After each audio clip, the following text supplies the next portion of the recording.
Ako ang Diyos na nasa lahat ng dako. Wala pagkapagtatago sa akin. Nasa langit ako, nasa lupa ako, kahit sa ilalim ng lupa, at kahit sa ang dako, naroon ako. Lagi siyang present. Amen?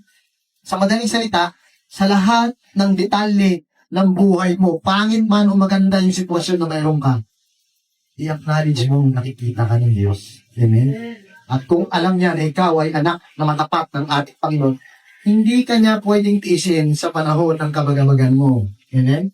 Sa panahon ng pangangailangan mo, hindi ka manitiis ng Diyos. Tayo nga, na nasa lamat ng mga magulang, makita lang natin yung anak natin nag-iiyak eh. Kahit alam natin, pag binigay mo yung bagay na may spoil, gagawin mo eh.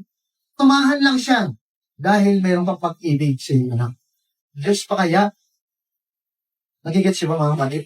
Diyos pa kaya, na nagbigay ng kanyang sariling buhay para sa iyo, para sa akin, para sa ating lahat.